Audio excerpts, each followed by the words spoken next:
Mascot horror, a large subgenre of indie horror, where we get to see cute and cuddly mascots get turned into eldritch horrors. Last year was a great year for mascot horror as we got games like Finding Frankie, Indigo Park, and FNAF Into the Pit. But one thing which I noticed about the mascot horror genre is that it's often looked down upon by the majority of the gaming community.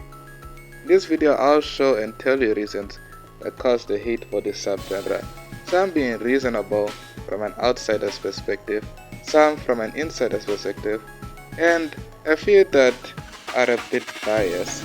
Join me as I answer the question of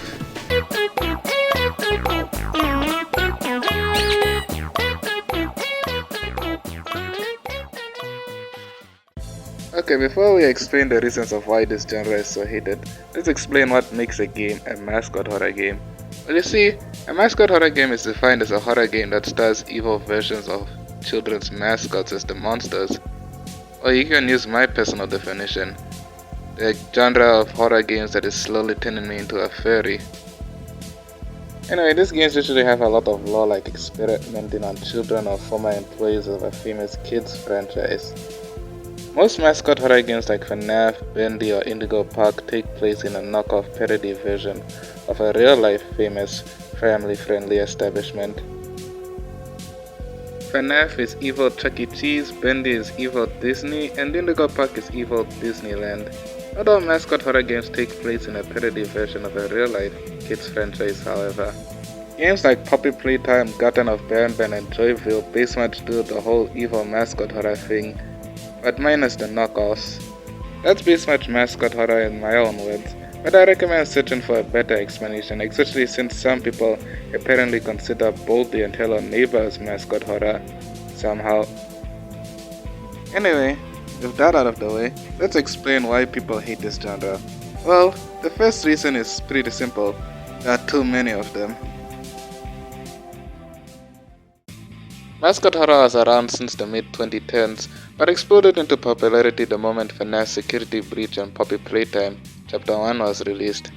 So many people were either inspired to make their own mascot horror game with love and passion, or they were just trying to cash in on the hype so they could get tons of clout and money. Research felt like I knew one of these things were being made and released every day with tons of merch ready to be shipped along with them. It isn't really a surprise for a genre to explode in popularity, since this isn't the first time this has happened. Side-scrolling platformers went through the same thing, as after the first Mario game was made, Sega immediately wanted a mascot that could rival him. And when 3D gaming became a thing, Naughty Dog and Insomniac made their own platformers to cash in on the hype, with Crash Bandicoot and Spyro respectively. To be fair, these games were made by people who had genuine love for gaming, and not some dude who thought they could make a quick buck scamming a bunch of kids and edgy young adults like me and you. So comparing these two genres to each other isn't fair. So I honestly don't mind too many mascot horror games, I just don't like the fact that we mascot horror fans have to crawl through garbage to find an actual good game. And speaking of good games, let's talk about today's sponsor, Raid. Just kidding. What I wanted to say is that mascot horror games kinda suck in the gameplay department, which leads us to my next point, they're repetitive in gameplay. Most mascot horror games usually follow a similar formula of being a walking simulator, with a few jump scares, puzzle solving, lore drops, and the infamous mandatory climatic final chase sequence where the monster usually gets Shadow Realm while we proceed to the next area and harm section. I'm so glad that Poppy Playtime Chapter 3 and Finding Frankie did things differently for their endings. Yeah, considering the fact that many mascot horror games, including the ones I like, tend to follow this pattern, it's no wonder many people think that mascot horror games are overhyped. There are games like Finding Frankie which add really fun platform mechanics, and the Bendy franchise and My Friendly Neighborhood that add combat in their games to spice things up, but most of the time it's just, hey, I'm like Poppy Playtime, but I have a Joan instead of a grandpa. But hey, you don't need to make a good game if your target audience is kids who will watch or play anything of your game's characters in them, which brings us to our next point, the content farms. As you already know, YouTube has a serious content farm problem, one that I hope they try to fix one day.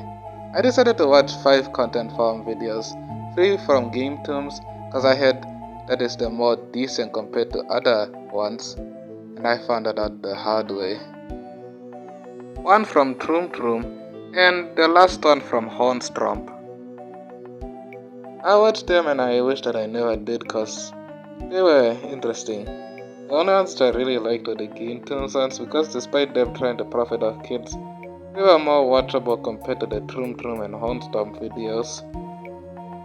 Well, to be fair, this was my first time watching Hornstomp and Troom Troom, so I'm not sure if all that content is like this.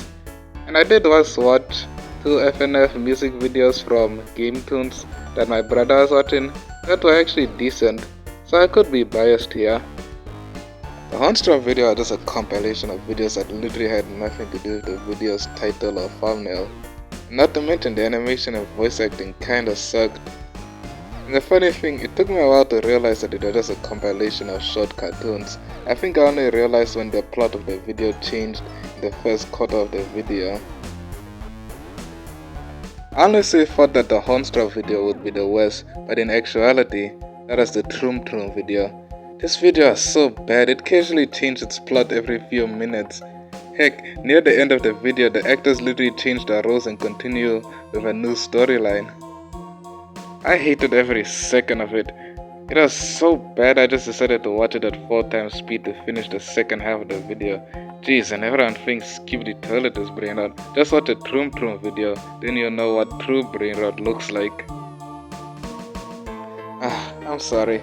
I just really wish I didn't watch that Troom Troom video. What was I talking about again? Oh yeah, content farms ruining Mascot Horror. Yeah, due to a lot of Mascot Horror fans being children, these content farms tend to target them by making low quality content with clickbait thumbnails and titles for them to engage with, so they can profit off them.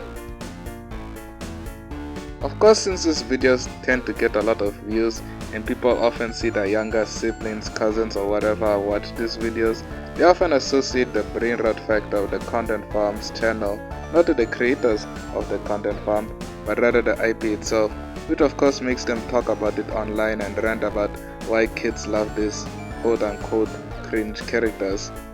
But not all the time the content farms are the ones that make a Mascot Horror game look like a cloud chasing scam, as the people who make these games are sometimes responsible, which moves to our next section, corporate greed.